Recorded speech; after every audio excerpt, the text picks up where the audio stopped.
Yo ho ho and happy Halloween! So today I'll be sharing with you my Halloween horror recommendations, so let's get into it. So the first book I want to recommend to you is The Case Against Satan by Ray Russell. This is about a girl called Susan Garth who is a perfectly normal girl but then suddenly starts acting out, has a sudden evasion to churches, and she's sent to the local priest to kind of sort her out and talk to her and see what's going on with her, and she ends up stripping in front of him and trying to seduce him. So from there, it's decided that if she's not going to be sent to a psychiatrist, they're going to perform an exorcism on her because she's clearly possessed by something. This was written before The Exorcist.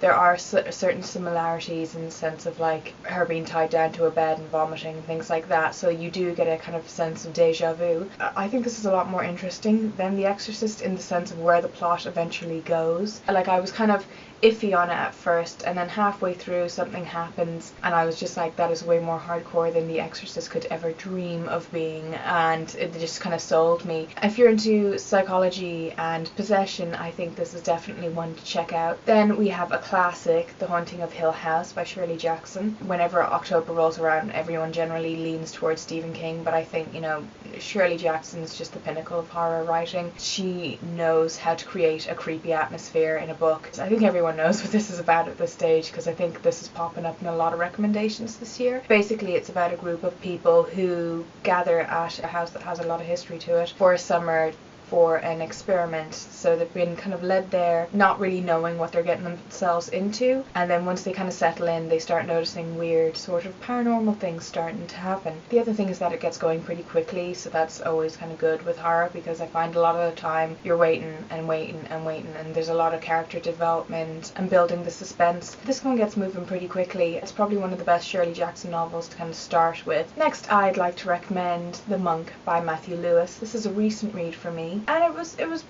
pretty weird. It's set in a monastery in Madrid. Our main character, the monk Ambrosio, is orphaned and raised in a monastery, and he's very sheltered and he's never really experienced the real world. Like, his faith is all he knows. In these typical kind of stories, it's always like a woman comes along and it's just the downfall of a man.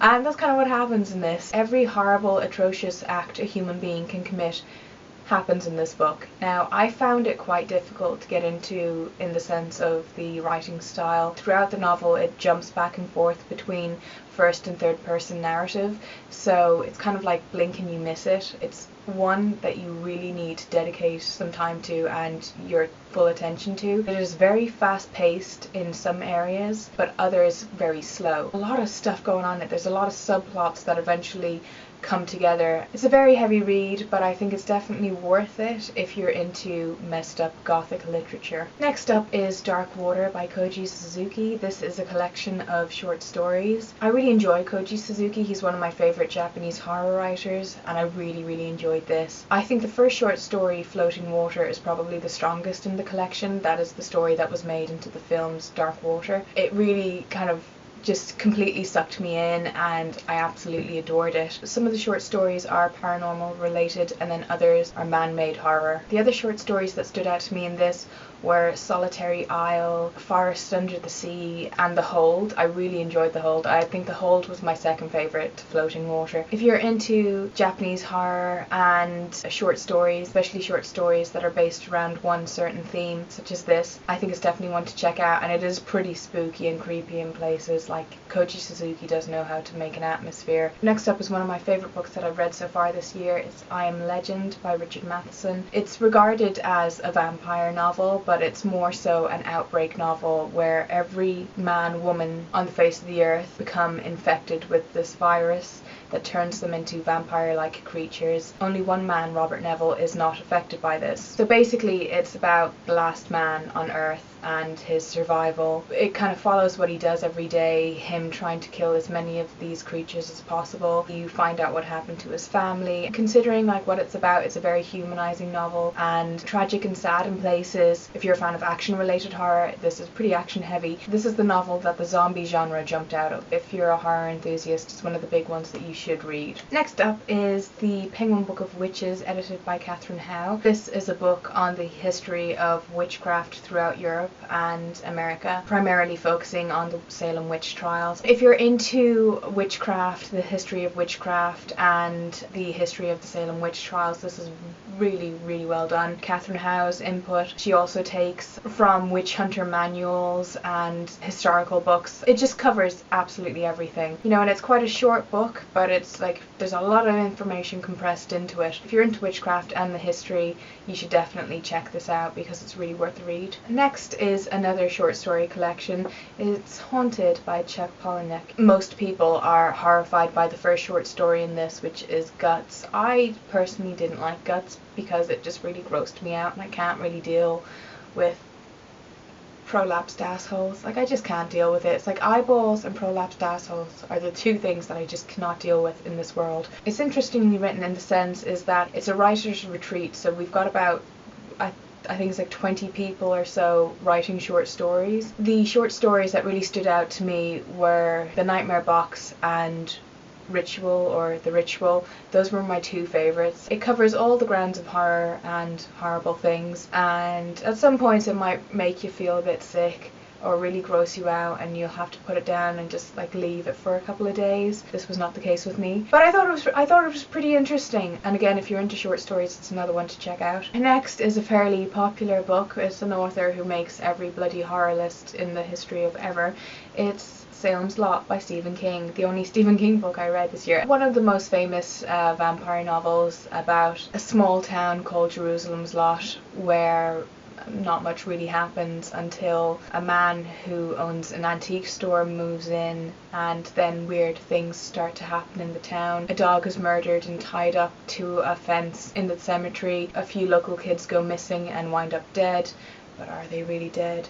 Are they? And then it just kind of sends the whole town into chaos. It's a fairly fast-paced novel. Considering the size of it, like, you'd think it might take you a while to get through it. I find with Stephen King's novels, you don't have to do a lot of work to read them. You can just read it and take it all in and enjoy it for what it is. Most of the time with like classic Stephen King books, you're not really going to be disappointed with them. So next I want to recommend The Sandman by E.T.A. Hoffman. This is the original story of the Sandman. You might be familiar with the Sandman through the Neil Gaiman comics or through the Metallica song, but this is way more metal than either of those things. It actually really reminded me of Dracula in the sense of that it's written in letters, which was a format that I used to hate when I was younger, but I quite enjoy now because it just feels a lot more personal. So it starts out with a letter from Nathaniel to Luther, and Nathaniel is recounting his childhood and being told the story of the Sandman and just being absolutely terrified about not being able to go to sleep, worried that the Sandman was going to come and steal his eyes. It just kind of goes on from there. It's kind of one of those descents into madness stories, which I'm really all about. I absolutely loved the ending. If you've read this and you're probably thinking, what the fuck, why would you say you loved the ending?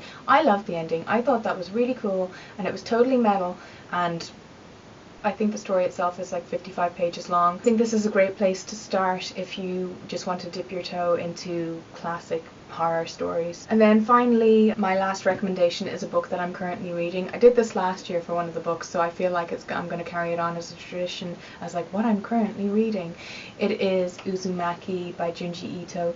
This is freaking awesome. I am loving it so far. So, like I told you in my TBR, it is about a town that is cursed with spirals.